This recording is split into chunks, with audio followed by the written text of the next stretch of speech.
Нови вести од Америка поврзани со неидентификуваните летечки објекти. Закон за НЛО. Одредбите вклучени во законот за овластување за разузнавање за фискалната 2022 година, што Комисијата за разузнавање на Американскиот Сенат неодамна ги донесе преку едногласно двопартиско гласање, ќе ги насочи членовите на разузнавачката заедница дополнително да истражуваат неидентификувани воздушни феномени или, како што постаро ги нарекуваме, неидентификуваните летечки објекти. Работата ќе се базира на напорите предводени од единицата за проучување на овие феномени наречена UAP Task Force, што ја води Пентагон, а е група формирана за проучување на необјасними случувања на небото, регистрирани од воени членови или воена опрема. Ке се проучуваат и досега пријавените случаи со НЛО од страна на припадниците на американската војска, оние што веќе беа вклучени во извештајот што Канцеларијата на директорот за национална безбедност го достави до Американскиот конгрес на крајот на јуни 2021. По пат на конгресен предлог закон, наречен ХР 4350, Закон за авторизација на националната одбрана за фискалната година 2022, поднесен на 2 јули и ставен на календарот на Конгресот на 10 септември, треба да се оформи нова канцеларија во рамките на Министерството за одбрана за да спроведе мисија што моментално ја извршува така наречената единица за проучување на неидентификуваните воздушни феномени или UAP Task Force. Должностите на канцеларијата ќе ги вклучува и следното: развивање на процедури за синхронизирање и стандардизирање на собирање, известување и анализа на инциденти во врска со неидентификувани воздушни феномени низ Министерството за одбрана, развивање на процеси и процедури за да се осигура дека ваквите инциденти од секое воено одделение ќе бидат пријавени и инкорпорирани во централизирано складиште, воспоставување процедури за да се бара навремено и доследно известување за ваквите инциденти, оценување на врски помеѓу неидентификувани воздушни феномени и непријателски странски влади, други странски влади или недржавни актери, оценување на заканата што таквите инциденти ќе може да представуваат во однос на Соединетите Американски држави, координирање со други оддели и агенции на сојузната влада, координирање со сојузниците и партнерите на Соединетите држави, соодветно за подобра проценка на природата на неидентификуваните воздушни феномени. Во рамките на законот се вели дека ќе мора да биде доставен извештај до крајот на 2022 година за неидентификуваните воздушни феномени, а уште од претходно американските разузнавачи се обврзани по оној познат извештај кој го доставија до Конгресот на крајот на јуни 2021 да доставуваат и на секои 90 дена извештаи за сите случаи со НЛО кои се случиле во рамките на американската војска. Секој еден оддел на американската војска ќе мора до оваа ново формирана канцеларија да ги пријави сите вакви случаи со цел соодветно да бидат истражувани. Голем чекор напред во уфологијата по големите нешта кои што се случија во проучувањето на овој феномен во последните неколку години, откако беа објавени неколку официјални видеа на американската војска за кои официјално Пентагон потврди дека се автентични. Потоа Пентагон потврди дека ги истражува неидентификуваните воздушни феномени.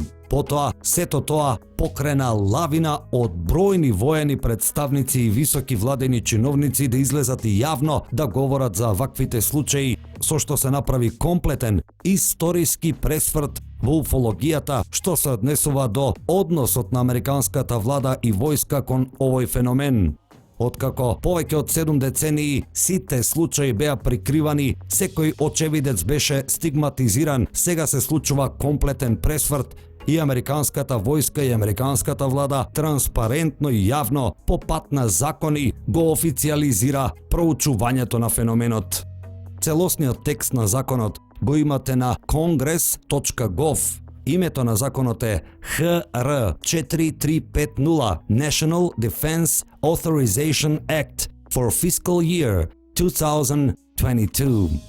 Треба да се знае дека ова е предлог закон, кој ја помина Комисијата за разузнавање на Американскиот Сенат, но законот е многу битен. Се носи за секоја фискална година и добро упатените инсайдери кажуваат дека не е можно еден ваков закон да не помине.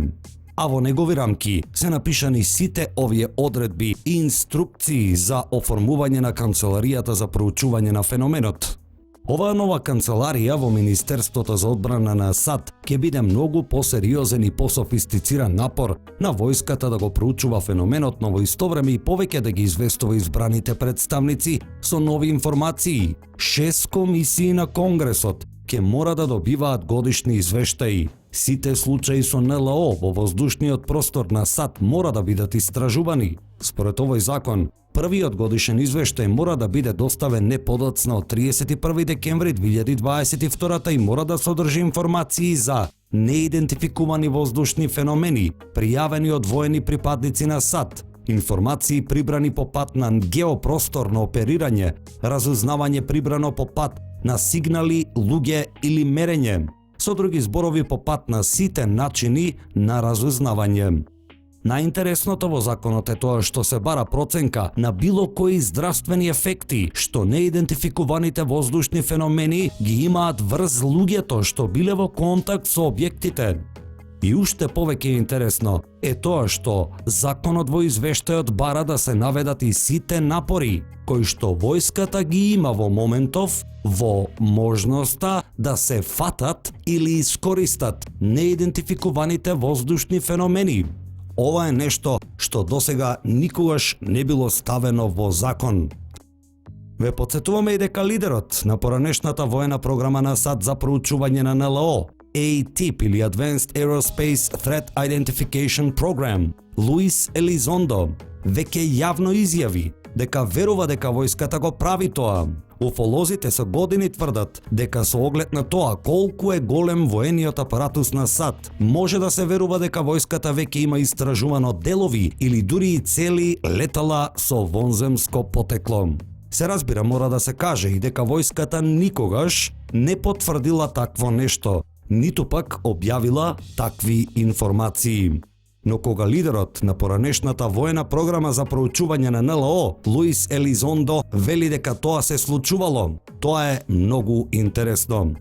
Елизондо неодамна исто така, на интересен начин, ја спореди технологијата со која што се движат овие објекти со способностите на најбрзиот авион што го има војската. Со огромна брзина, овие НЛО можат да направат свртување од 90 степени, а доколку се движи со истата брзина воениот авион, за да направи таков маневр, ќе му треба целиот воздушен простор на сојузната држава Орегон.